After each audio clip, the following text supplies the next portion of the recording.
El abuso fue confirmado por cámara Gesell. Se trata del caso de la niña de tan solo 3 años, sometida por una voluntaria en la filial del Centro Familiar de Adoración en Ceballos-Cué.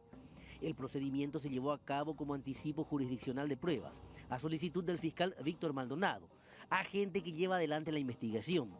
El estudio confirmó que la menor fue manoseada en sus partes íntimas y no conforme con esto la agresora le mordió los labios.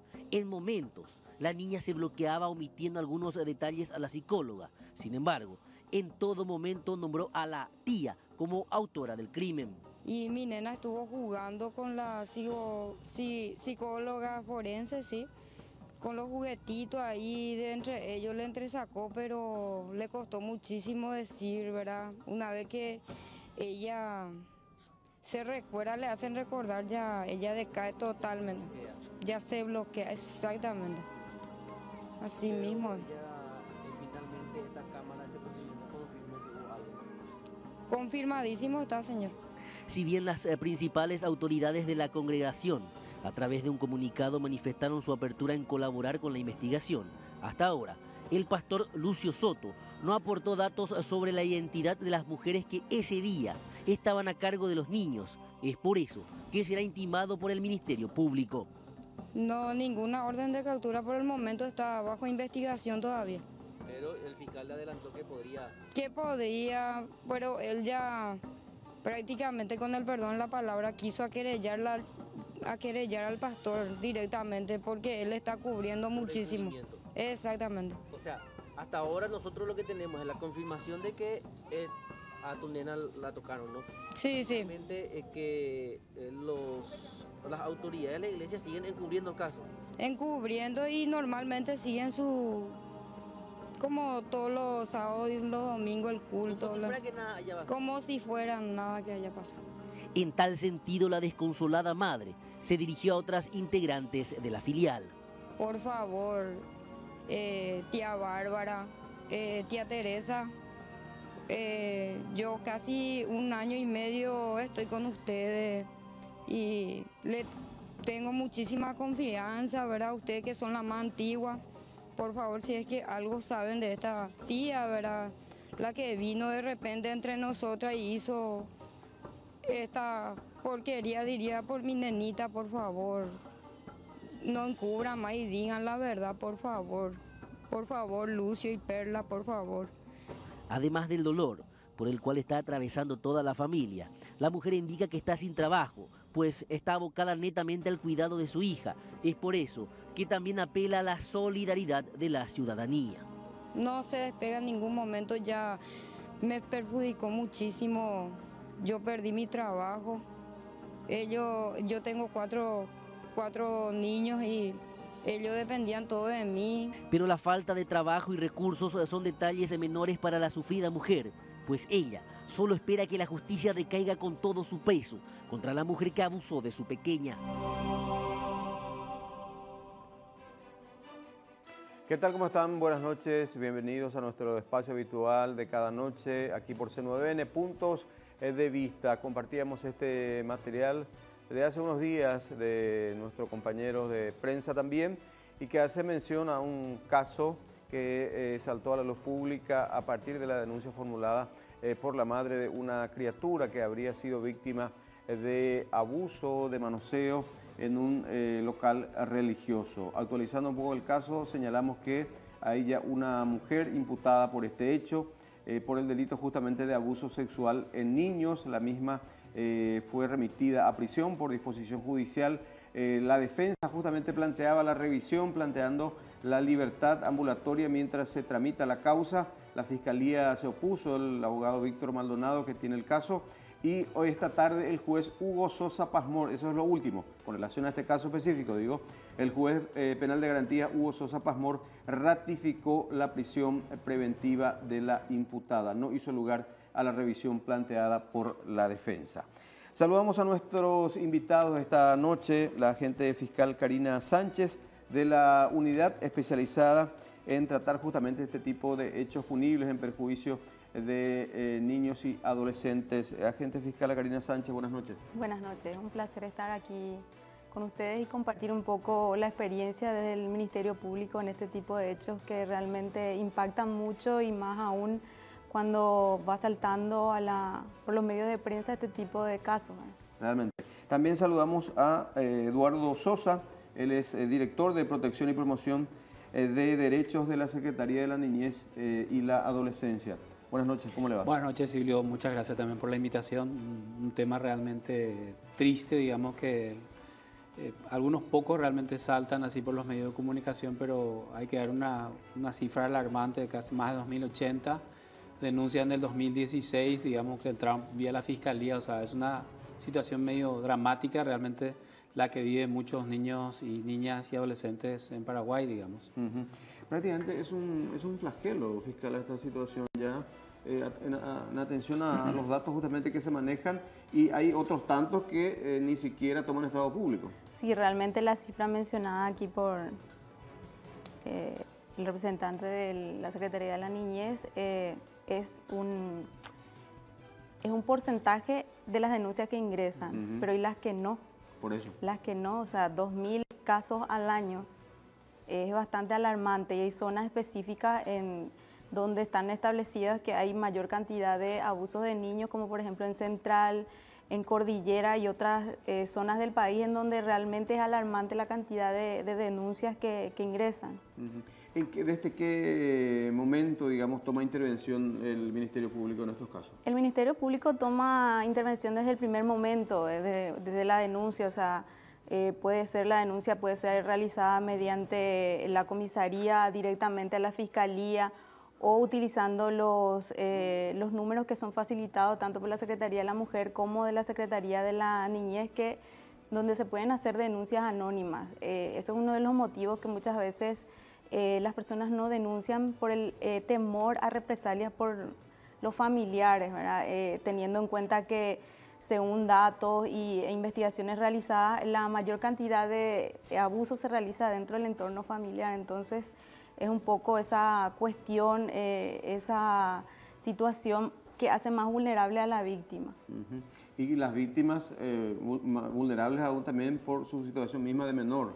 Estamos hablando de niñas, de niños, preadolescentes en la mayoría de los casos. Así es, la mayoría de los casos es de niños, ¿verdad? El hecho punible de abuso sexual previsto en el artículo 135 es específico a víctimas que son niños, o sea, de 0 a 13 años de edad, y ya cuando es adolescente se tipifican otros hechos punibles como la coacción, el estupro, pero siempre se refiere a personas vulnerables, ¿verdad? O sea, generalmente son niñas y niños de muy corta edad las víctimas en estos casos. Y con las secuelas, lógicamente, terribles, tanto desde el punto de vista corporal, físico y psicológico también. De hecho que eso es justamente, hoy estábamos tratando en un seminario de psicólogos, seminario internacional, en donde les decía yo justamente que es muy importante y fundamental en la mayoría de los casos la participación de profesionales en esa área, porque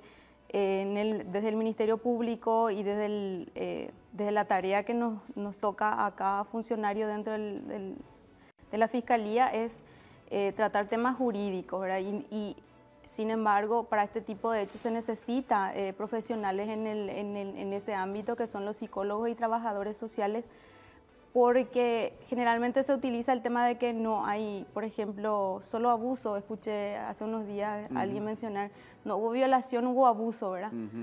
Pero, a un pastor. Exactamente, y llama mucho la atención porque no se requiere el coito para que eso signifique abuso, y muchas veces las secuelas psicológicas son peores que las secuelas físicas. Entonces todo tipo de abuso de un simple manoseo es grave. Sí. Eduardo, la intervención en estos casos también de la dependencia a tu cargo específicamente, porque el Ministerio abarca también otras cuestiones. Sí, normalmente se articula bastante en este caso con la Fiscalía, con la Defensoría, a fin de generar, digamos, mecanismos, digamos, de protección inmediata, digamos, porque a veces también, digamos, en este caso no, que se planteó, digamos, acá en la parte introductoria, a veces también la mamá, digamos, tiene conocimiento de los hechos, entonces a veces algunos casos quedan también imputadas, entonces normalmente la Secretaría ve de alguna manera intervenir para que las niñas o los niños, digamos, puedan quedar, digamos, bajo un cuidado alternativo si lo requiere y ver los mecanismos de protección que se requiera, digamos. Entonces, sí o sí requiere una intervención de distintas instancias, por un lado, justamente para lograr una protección. Yo quiero mencionar un poco un dato también preocupante, digamos, que fue un poco también parte de lo que se hizo esta semana, un lanzamiento de una estrategia regional, por un lado, que afecta principalmente a niñas, que es el embarazo de niñas de 10 a 14 años. Un poco para tener un dato más, digo porque voy a tirar los datos alarmantes, digamos, que me parece importante eso justamente para reflexionar como sociedad, digamos, también como entes gubernamentales, digamos, y medios de comunicación también, porque ustedes son los que llegan también a ese núcleo familiar y sociedad, que tenemos más o menos 2 nacimientos cuyas madres son niñas entre 10 y 14 años en el 2014 y más o menos ese número se mantiene en el 2015. Son datos proveídos por el Ministerio de Salud Pública. Entonces, quiero un poco traer eso de vuelta sobre la mesa porque el año pasado y antepasado, principalmente el caso Mainumbu, fue un poco una alarma, digamos, de una niña madre. Sin embargo, es importante destacar realmente lo alarmante que es la cantidad, digamos, de niñas madres que dan a luz por año. Estamos hablando de a un promedio de 2 por día. Entonces, cifras oficiales. Entonces, por eso digo un poco, estamos generando una articulación desde el Estado con el Ministerio de Educación, el Ministerio de Salud, el Poder Judicial, el Ministerio Público y otras instancias justamente para generar, digamos, una llegada, digamos, intensiva, digamos, de acuerdo al rol que cada entidad tiene como competencia, ¿verdad?, para realmente tratar de reducir estos números de vuelta, ¿verdad?, porque más que números son vidas de niños que quedan truncadas básicamente, ¿verdad?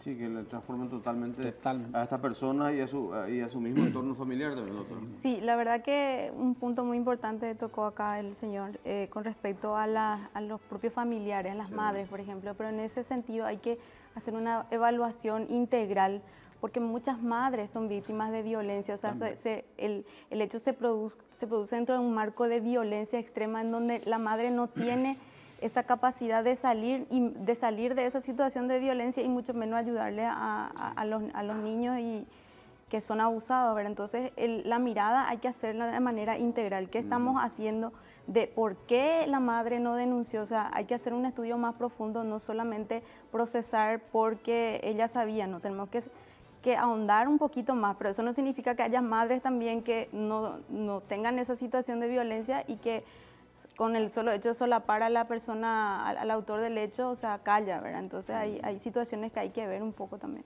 O sea, que cada situación, cada caso es concreto y con un abordaje interinstitucional integral. Así mismo, hay niños que definitivamente requieren la separación del entorno familiar, ¿verdad?, por un lado, y hay situaciones en las cuales no requiere porque evidentemente uno de los familiares no tenía conocimiento del hecho, como dice acá la autora, ¿verdad? Entonces, en estos días justamente compartíamos también un material, una historia, un caso en la zona de Trinidad donde una madre tuvo que denunciar a su propia hija, adicta a ella, que estaba deambulando por las calles y con su bebé en brazos, ¿verdad? O sea, todo un escenario de vulnerabilidad, de peligro, de esa condición terrible por la que atraviesan el bebé, su mamá que es una preadolescente, la abuela materna también que se ve obligada a formular una denuncia y se tuvo que hacer una intervención prácticamente de urgencia para atender estos casos. Son habituales. Bastante complejo, digamos, y es importante siempre mencionar, digamos, que siempre viene la pregunta, ¿y en qué estrato se da más, verdad? Hay que considerar que hay ciertos factores condicionantes, pobreza extrema, hacinamiento, no sé, contexto de familia desestructuradas, por un lado, o sea, hay ciertas agravantes, digamos, y por supuesto hay zonas... Ciertos escenarios que favorecen, básicamente, y hay situaciones en las cuales, digamos, a veces adolescentes y muchas familias también están en situación de consumo, ¿verdad? Y eso también son espacios, digamos, entre comillas, espacios, digamos, que incrementan la situación de vulnerabilidad, digamos, que se encuentra esa niña o ese niño, ¿verdad? Entonces, hay que ir trabajando, por eso digo, hay cuestiones, digamos, de fondo, que es un poco la pobreza extrema de muchas familias, pero eso no condiciona que tengamos que llegar a situaciones de abuso. Uh-huh.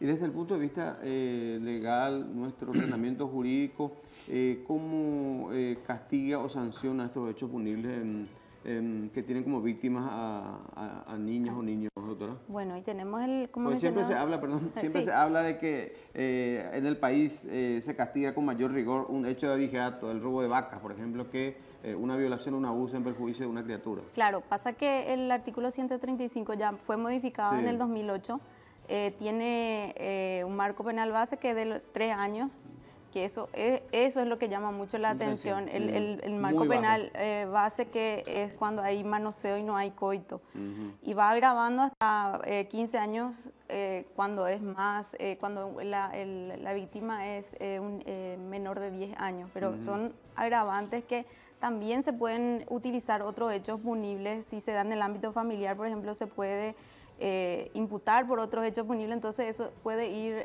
agravando un poco el marco penal, ¿verdad? Pero sí, lo que llama mucho la atención es el artículo primero, el marco penal base, que es de 3 años y que puede ser favorecido 3 años con multa o una suspensión o un criterio de oportunidad, incluso, ¿verdad? Pero no, son cuestiones que hay que, tendríamos que revisar. Se parte como un delito menor, por decirlo así. Claro, porque ponen como marco penal base 3 años, si es reiterativo va subiendo el marco penal, ¿verdad? Pero acá hay un tema muy importante también, que yo creo que cuando, o sea, buscar resoluciones del ámbito penal, eso es siempre lo que se está buscando, siempre, buscar, pero ya sucedió el hecho. Y tenemos muchísimos más problemas cuando ya sucedió el hecho, porque no tenemos, hay que reconocer, sí, las instituciones del Estado están haciendo lo que tienen que hacer, pero falta muchísimo, no tenemos esa parte de atención. Nosotros del Ministerio Público lo que hacemos es investigar, colectar pruebas, ¿para qué? Para procesar al autor del hecho, pero queda siempre un poco desprotegido la víctima, y sí, hacen un esfuerzo los estamentos que están direccionados a ese tipo de situaciones, pero hay que reconocer que nos falta muchísimo porque con lograr una condena no estamos logrando que esa víctima recupere o por lo menos trate de sobrellevar esa situación por la cual pasó, ¿verdad? Y queda marcada prácticamente de por vida. Queda vida. marcada, o sea, llegamos a un juicio oral después de 2, 3 años y uno ve cómo está la víctima. Muy poquísimos casos podemos decir que sí se recuperaron, y eso depende muchísimo también de los familiares, pero si se produce dentro de la familia, los sistemas de protección se tienen que activar y no se activan como tienen que activarse.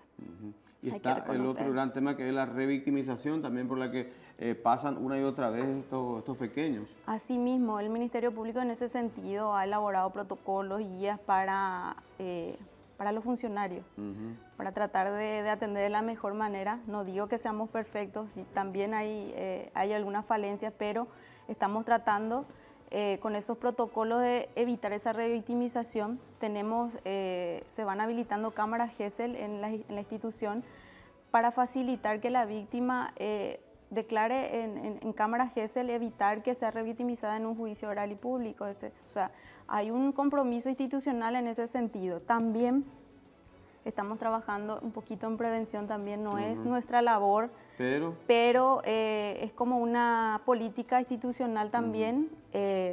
Hace poco hemos sacado esta guía. ¿Podemos mostrar eso? Sí. Esta guía con la ayuda del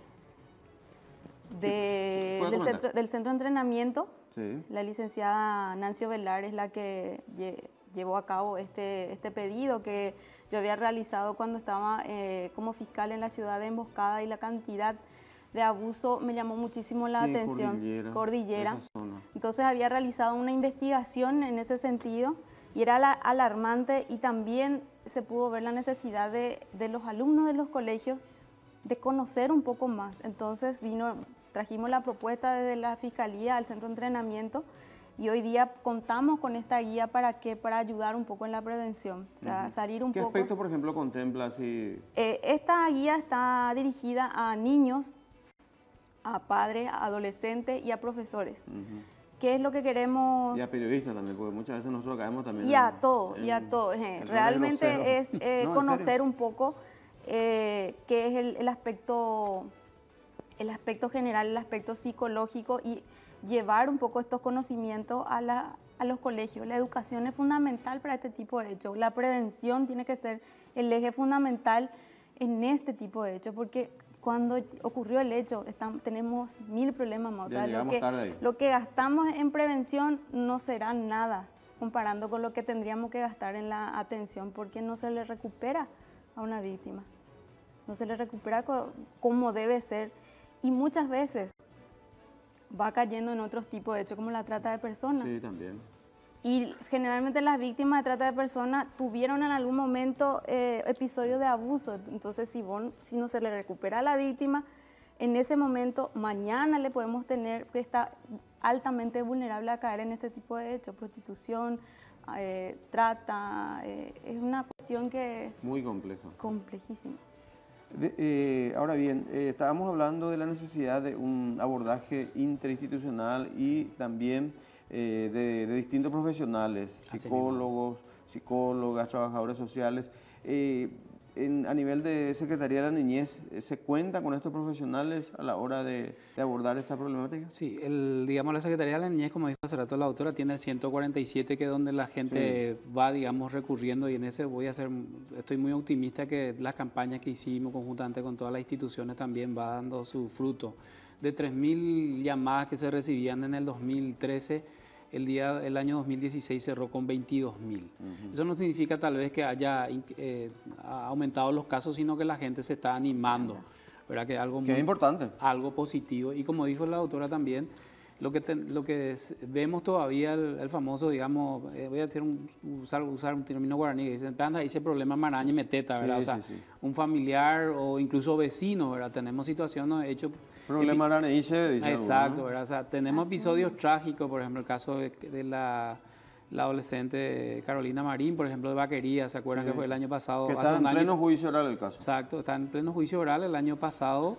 Digamos, después de que sucedió el hecho, dice, todos los vecinos lo escuchamos. Escuchaban el maltrato. Esa situación de no actuar a tiempo realmente es lo que realmente llega a ser, porque estamos hablando que la situación de abuso a veces no es que sucede una vez, estamos hablando de situaciones que se reiteran, o sea, a veces hay casos de abuso sistemático. El 147 tiene un equipo, digamos, de soporte, digamos, que está conformado por una trabajadora social, psicólogo y un abogado, que es el centro de referencia de casos, le decimos, ¿verdad? Donde intervienen en los distintos casos, donde se le da participación, digamos, ¿verdad? O sea, sí tenemos equipo especializado en eso. Pero atienden, no pueden atender las 24 horas. Sí, 24 horas. 24 horas que funciona ese equipo, digamos. El equipo centro de referencia, que es un dispositivo con móvil propio, único, digamos, 24 horas está respondiendo a distintas situaciones, digamos, por el cual vía 147 se le deriva. No solamente casos de abuso, estamos hablando de distintas situaciones. No sé, claro, niños en situación de peligro, en la calle. Ahora estamos en operativo de invierno, a veces alguna persona llama, hay un niño, vemos que está durmiendo con este frío en la calle, todo ese tipo de... cola de zapatero, el crack. Entonces, como dijo la doctora, reiterar realmente, por eso dije hace rato al principio, necesitamos llegar a la familia, a la comunidad, con distintas estrategias de prevención.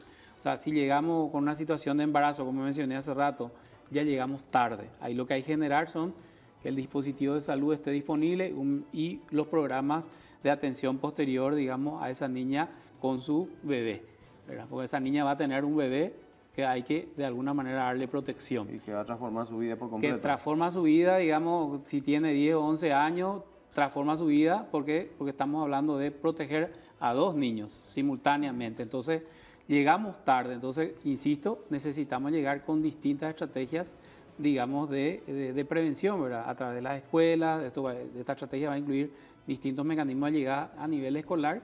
Y un detalle muy importante, digamos, papá, mamá, tenemos que perderle miedo a que nuestros hijos en las escuelas empiecen a aprender algunos mecanismos de autoprotección. Eso significa identificar señales, por ejemplo, de que un cariño o un abrazo pueda convertirse en un manoseo, digamos, de su parte íntima, ¿verdad? Entonces, y en eso, digamos, un grupo, digamos, muy conservador a verse, digamos, muy radicalizado, a veces se opone a que ciertas temáticas puedan ser tratadas en las escuelas y colegios, ¿verdad? Recuerdo que generó cierta polémica también en nuestros famosos muñequitos.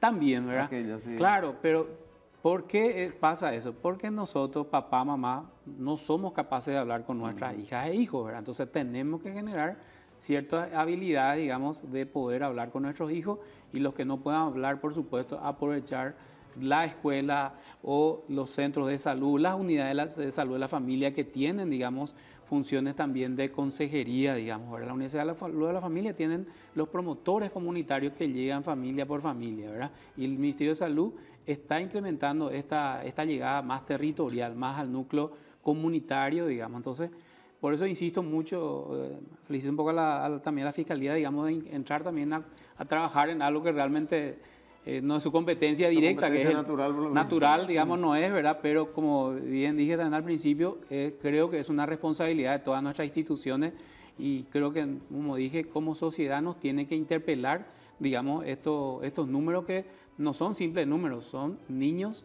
o niñas que están detrás de esto, ¿verdad? O sea, hay caras. Realmente. En el caso de Cordillera, en su momento realmente llamó la atención los casos alarmantes. Recuerdo que en su momento la fiscal María José Pérez estuvo por Cacupe un tiempo, sí. En tu caso, emboscada. Y saltaron casos realmente terribles. Sí, realmente también llama mucho la atención. Actualmente me encuentro en la ciudad de Ñemby. Y es la misma cosa, o sea, pensé que era solamente Cordillera, como que Cordillera, Cordillera, pero al final en Central tenemos la misma problemática. O sea, cada día tenemos casos de abuso, y actualmente yo estoy en una unidad especializada en adolescentes en conflicto con la ley, que es la única especializada a nivel país de la Fiscalía actualmente. Esperamos tener más fiscales especializados, estamos trabajando en eso. Y también está la problemática acá de los adolescentes, o sea, y nos quedamos en una situación en donde qué hacer con un adolescente agresor sexual. Tengo un caso así realmente que llama la atención, un adolescente de 17 años que abusó de todos sus hermanitos, por ejemplo. Entonces, ¿cómo abordar? ¿Qué es lo que ese adolescente, que también es una persona vulnerable, cómo abordar? O sea, siempre nos estamos quedando en esa situación de cómo abordar. Y la única manera de abordar es con los profesionales, o sea, los psicólogos, los trabajadores sociales, porque un adolescente agresor, o sea, ¿qué es lo que queremos hacer de un adolescente agresor? Reeducarle o tratar de que él vuelva o deje de delinquir, reencauzarle, pero en estos temas son muy difíciles, muy profundos. Porque también la ley te impone a que asumas una imputación penal. Solo que con la diferencia de que el adolescente está un poquito más protegido porque tiene una ley especial. Pero igual, o sea, necesitamos siempre de personas o de instituciones que nos ayuden. En este caso tenemos el plan de justicia restaurativa, y nos están apoyando, la Universidad Católica nos está apoyando en cuanto a las terapias que los adolescentes agresores necesitan. Entonces, para nosotros es muy importante. Pero por el otro lado también el Ministerio Público le tiene que dar respuesta a las víctimas. O sea, siempre estamos necesitando, y en ese caso es doble el trabajo, porque necesitamos también darle respuesta a las víctimas, y los centros asistenciales no dan abasto con sus psicólogos. Porque un psicólogo, una psicóloga en un centro asistencial o dos, que tiene que atender toda la comunidad, casos de abuso, trastorno, violencia, o sea, es realmente preocupante. Sí estamos tratando de hacer, pero necesitamos muchísimo más. Muchísimo más, sin ninguna duda. 20:31 minutos, 14 grados la actual temperatura sobre Gran Asunción. Tenemos que hacer la primera pausa. En instantes retornamos con más puntos de vista.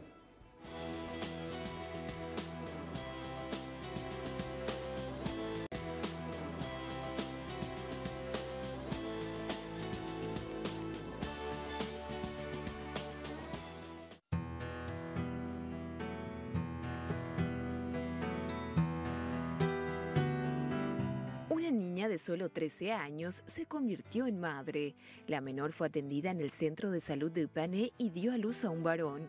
El pequeño tuvo que ser derivado a cuidados intensivos debido a su prematurez, mientras que el padre de la criatura es un joven de 22 años.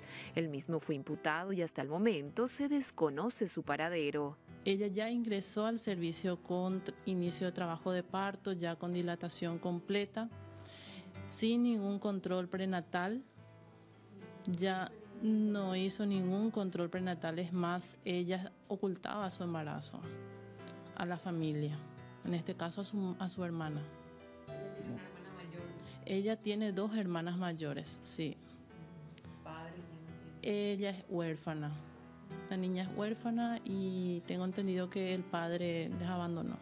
La niña madre recibe asistencia psicológica y, según los profesionales que atienden el caso, debe seguir un estricto control médico y recibir constante apoyo emocional para que la misma pueda salir adelante. Yo acabo de entrevistarme con ella, ¿verdad? De hablar con su hermana, hablar con la paciente. Le cité para una terapia que tiene que dar seguimiento para evitar la depresión postparto, en adolescentes especialmente, ¿verdad? Por los casos de bullying que ella va a recibir en la escuela, que puede recibir del entorno de la familia y la discriminación también de la sociedad, ¿verdad? Para que ella pueda salir adelante con su bebé, uno, ¿verdad? En otro caso también para que esta niña, ¿verdad? Adolescente, también pueda llegar a sobrellevar con su bebé la aceptación de su niño. El de dar a amamantar a su bebé, de tener una vida normal, pero también al llegar a madurar en forma rápida, a tan poca edad que ella está teniendo, ¿verdad? Este es solo uno de los tantos casos que se dan en diversos centros de salud de referencia de todo el país. Los abusos de niñas son incontables según datos estadísticos. Bueno, conforme a los datos estadísticos que manejamos, que son datos oficiales del Ministerio de Salud, en lo que va del año 2015, aproximadamente podemos hablar de 668 casos de adolescentes embarazadas. Esto implica también reordenar un poquito las acciones que veníamos realizando en el ámbito de la prevención, por sobre todo, y ahí el sistema educativo cumple un rol fundamental con todo lo relacionado al tema de la educación sexual y reproductiva, herramientas que van a aportar a reducir este índice de adolescentes en situación de embarazo. Se estima que a diario 2 niñas dan a luz, 2 de cada 10 partos son de adolescentes y el 45% de las mismas no planificó su embarazo. 2 adolescentes por día tienen un hijo o una hija. Entender que esa niña menor, cuando se trata aún de 10 a 14 años, ha perdido la posibilidad de educarse, la posibilidad de progresar en la vida, la posibilidad de tener un niño sano, sin problemas, porque el 80% de estos niños tienen riesgo de tener algún tipo de problema o de fallecer en el momento del nacimiento, así mismo como la madre.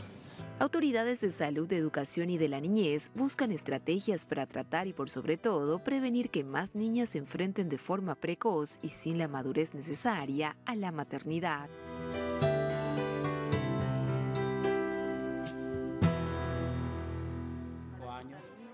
Bueno, estuvimos compartiendo este material también que habla de la situación preocupante igualmente y que nos debería llamar la atención y movilizar de alguna manera como sociedad de los embarazos en niñas y preadolescentes prácticamente. Las cifras son igualmente alarmantes. Así mismo es. Como mencioné hace rato, son aproximadamente dos nacimientos cuyas edades de las madres están entre 10 y 14 y el segmento de adolescente también muy alto porque el 20%, aproximadamente 20.000 adolescentes entre 15 y más, digamos, dan a luz por año. Estamos hablando que tenemos madres, digamos, muy jóvenes realmente ahora en Paraguay, por un lado, que evidentemente también, como mencioné hace rato, es una situación bastante compleja, considerando que muchas de ellas terminan abandonando el sistema escolar, con lo cual, digamos, si estaba en condición, digamos, de vulnerabilidad, eso incrementa de nuevo, digamos, su situación de vulnerabilidad al tener que sostener, digamos, una hija o un hijo, digamos, después del parto. Y lastimosamente también por una cuestión cultural, muchas familias le dan cierta especie de protección a esta situación que se da también en algunos hogares del interior, sobre todo. Uno Sí. escucha cada respuesta o cada argumento. Sí, totalmente. O sea, la experiencia enriquece mucho los conocimientos, Sí. ¿verdad?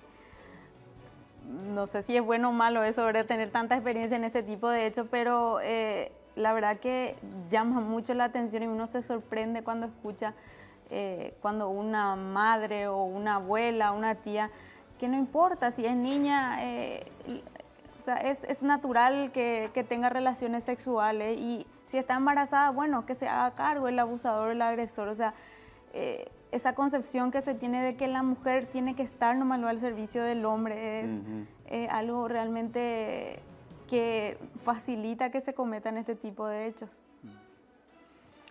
El objetivo básicamente, un poco de lo que justamente decía la placa también, es un poco llegar a cero, digamos, nacimiento de madres que tengan, o sea, de niñas en este caso, ¿verdad? Bueno, nuestro planteamiento es que las niñas son niñas y no madres, principalmente porque en esa edad definitivamente es considerado una situación de abuso, en algunos casos violación básicamente, o sea, ¿sí? Entonces es muy importante diferenciar de una niña.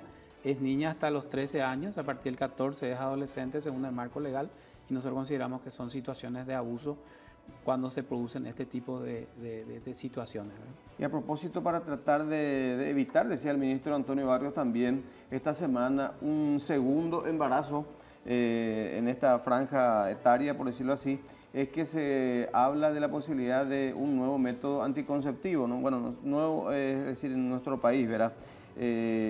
Hablaba el ministro de un proyecto que se va a presentar próximamente. Se habla de tratar justamente de evitar que estas niñas madres vuelvan a embarazarse por segunda vez y no sé si esa sería la salida. ¿Qué opinión tiene al respecto? Bueno, la verdad que en varios casos en donde me tocó intervenir, una de las situaciones que se veían era, por ejemplo, que una niña era abusada por varias personas. Entonces llamaba mucho ¿por qué? Y la respuesta de los psicólogos era de que como ya estaba en una situación en donde ella no reconocía que su cuerpo era de ella y que nadie tenía el derecho de tocar o de hacer algo que ella no quisiera, como que se predispone, o sea que yo creo que sería una de las cuestiones, a mí me parecería muy oportuno lo que quiere implementar el ministro, teniendo en cuenta que si no estamos en condiciones de abordar de manera integral y de hacer una atención efectiva a esa adolescente, por lo menos ese punto sería importante para evitar otros embarazos, porque sí podemos ver que niñas... por lo menos poner un freno, ¿verdad? Un freno a algo, ¿verdad?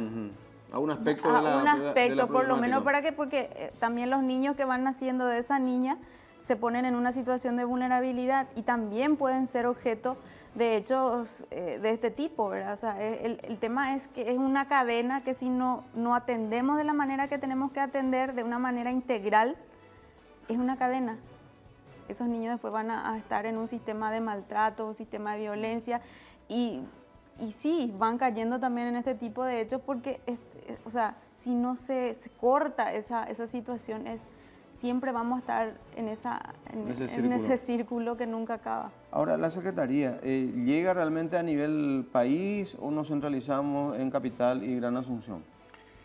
Yo sé que cuentan con recursos limitados, con presupuestos limitados. Yo creo que llegamos bastante bien a nivel de Asunción y Central. Por un lado, tenemos, digamos, oficinas regionales en Itapúa y en Ciudad del Este, por un lado, y ahora en Misiones también.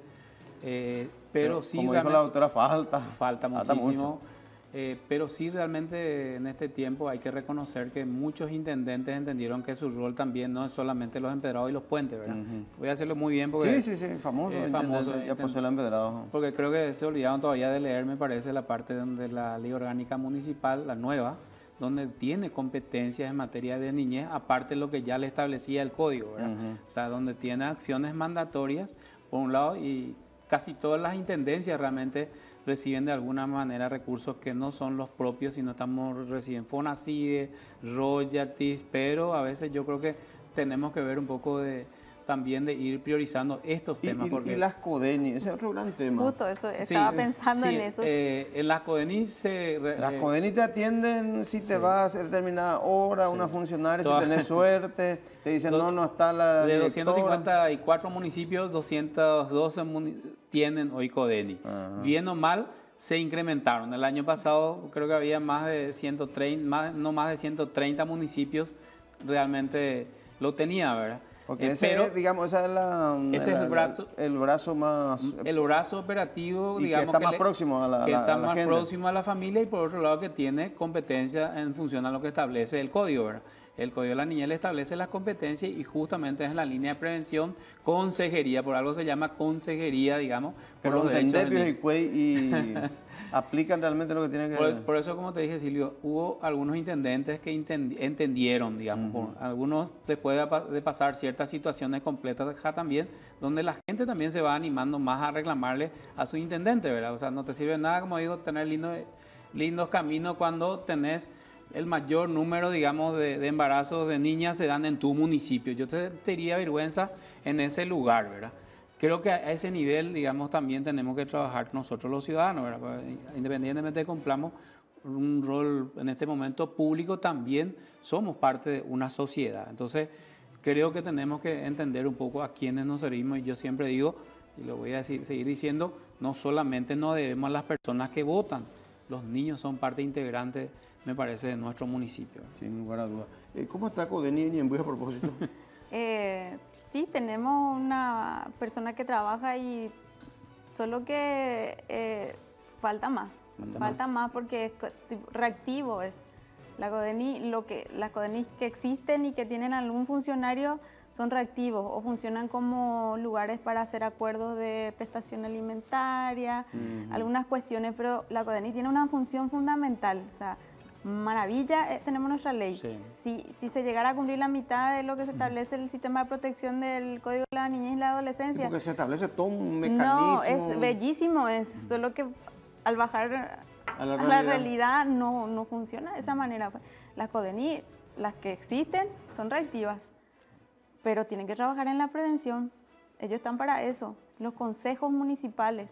¿Por qué se trata de descentralizar? Justamente porque Secretaría de la Niñez no puede conocer todo lo que hay en cada municipio, en cada rincón. Sí, establece las políticas públicas, pero ¿para qué están las Codenis? Para eso, tienen una labor fundamental en lo que es el sistema de protección. ¿Y por qué tenemos 2.000 denuncias al año?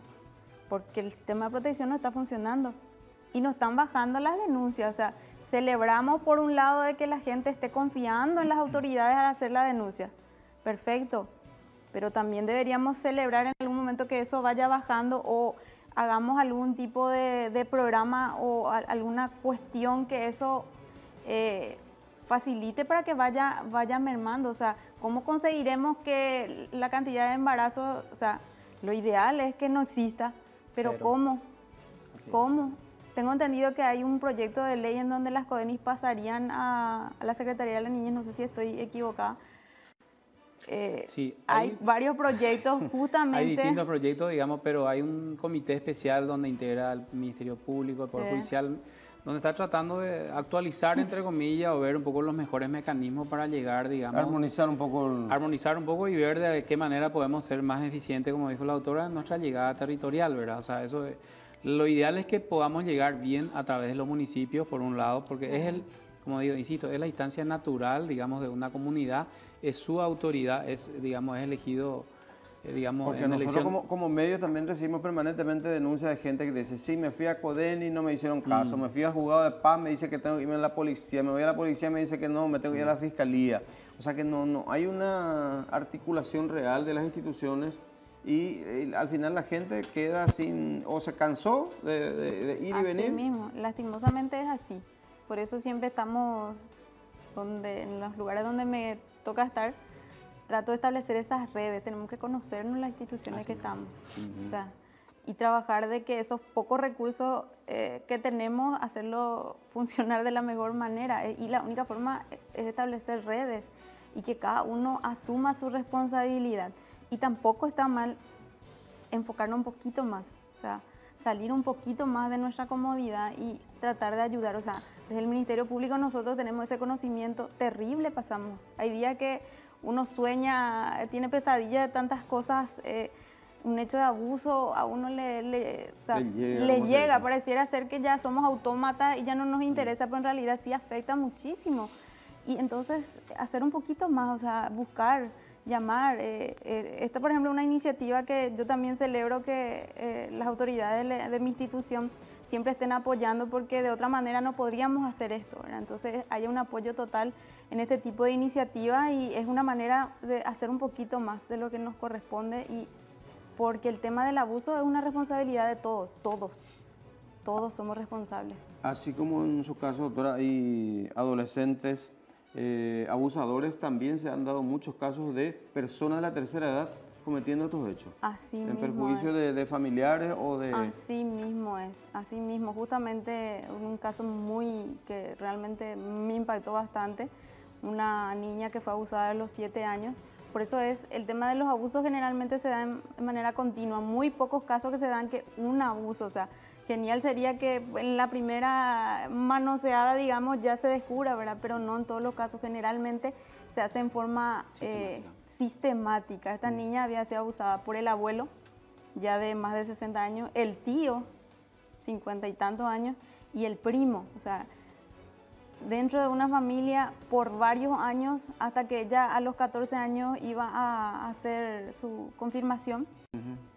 Y le cuenta al padre como si fuera un pecado, o sea, como si fuera que ella era la causante, claro, o sea, que ella se sentía prostituta. Imagínense lo que el efecto, hasta dónde, porque cuando el abuelo la abusaba o el tío la abusaba, le daba un caramelito o le daba 1000 para ir a comprar algo. Entonces ella empezó a interiorizar, a construir mentalmente que ella era una prostituta. Imagínense lo que es.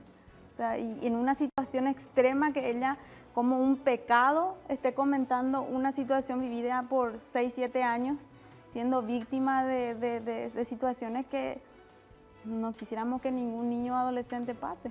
Y allí recién se conoció el caso. Allí se reconoció, sí, fue condenado y gracias allí a los 14 años. Por eso llama mucho la atención cuando dicen solo hubo abuso, porque no hay rastro físico. O sea, a esta niña a esa edad ya no había ningún rastro físico, pero sí los rastros psicológicos. O sea, por eso es muy importante tener psicólogos y trabajadores sociales capacitados en el tema. O sea, es fundamental también, para nosotros. Sí, es fundamental. No un trabajador o trabajadora social no cualquiera. Genérico, por decirte que... No. Bueno, tenemos que hacer una nueva pausa, venimos en instantes.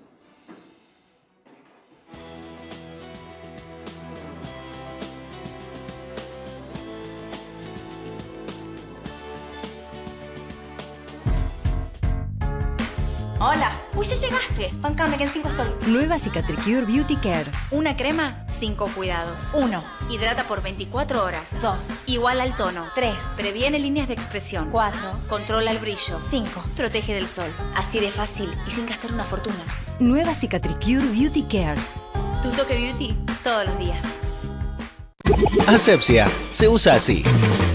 Te voy a dar unos tips para usar toallitas Asepsia. ¿Viste cuando te ves la cara con brillo y agarrás cualquier cosa para poder sacarte la grasitud? Usa toallitas Asepsia y enseguida vas a notar que la grasitud desaparece. Yo con una vez que me las paso, me realcanza. Me salvan cada vez que las necesito. Así se usan las toallitas Asepsia y sirven para sentirte bien con tu cara todo el tiempo. Úsalas vos también. Miles de mujeres descubrieron lo que Goicoechea puede hacer por sus piernas. Goicoechea es para vos. Nunca había usado Goicoechea. Es que lo usa mi vieja y yo pensaba que era para mujeres más grandes. Yo en las piernas me ponía una crema corporal cualquiera. Esto sí es otra cosa. Ahora las veo mucho más luminosas. Me encantan. Hoy empiezo a usar esa para la celulitis. ¿Es verdad que te ayuda con las arañitas? La exclusiva fórmula de Goicoechea brinda alivio inmediato a todas las molestias de las piernas. Goicoechea también es para mí. Probala vos también. Es típico. Cambiamos de peso y aparecen las estrías. Y con hidratar la piel no alcanza. Cicatricure Crema Corporal Antiestrías es una crema completa. Me da hidratación con un plus antiestrías. Su fórmula tiene poderosos activos que hidratan profundamente y refuerzan los tejidos de la piel. Con esta crema tengo la piel mucho más suave y es una barrera protectora contra las estrías. Ahora podés tener las dos cosas y gastando menos de lo que pensás. Cicatricure Crema Corporal Antiestrías. Un cuidado completo para todo tu cuerpo.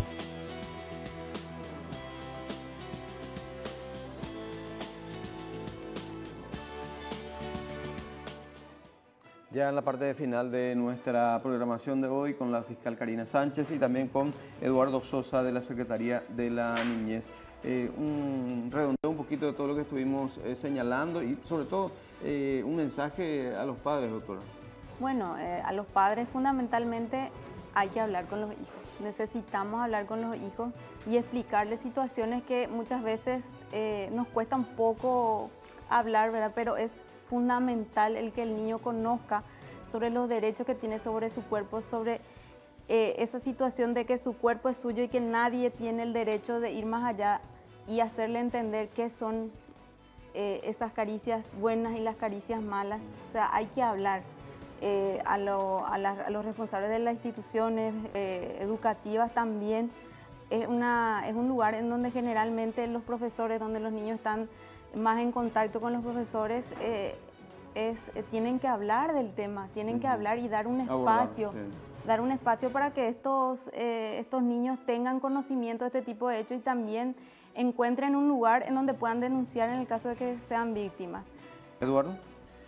Coincido plenamente, realmente tenemos que llegar, digamos, a esa niña o ese niño, digamos, y el sistema escolar es una oportunidad excelente para generar, digamos, esas habilidades para reconocer, digamos, como dijo la doctora, esas caricias que realmente ya pueden sobrepasar el límite de caricia y convertirse en un principio de algún tipo de abuso. Entonces, instarle de vuelta realmente a la ciudadanía, a la sociedad en general un poco y a los medios de comunicación también, digamos, a través de estos espacios para poder llegar, como dije hace rato al principio, a ese núcleo familia donde debe darse el primer factor de protección y, por supuesto, en las escuelas o en cualquier, digamos, lugar donde vaya ese niño o esa niña también estén preparados para, digamos, identificar ciertas alertas también que se pueden dar en un niño que está sufriendo algún tipo de abuso o maltrato, ¿no? Gracias por sus aportes, por sus reflexiones y por sus comentarios. Cerramos puntos de vista, pero continúa la información en C9N. Buenas noches.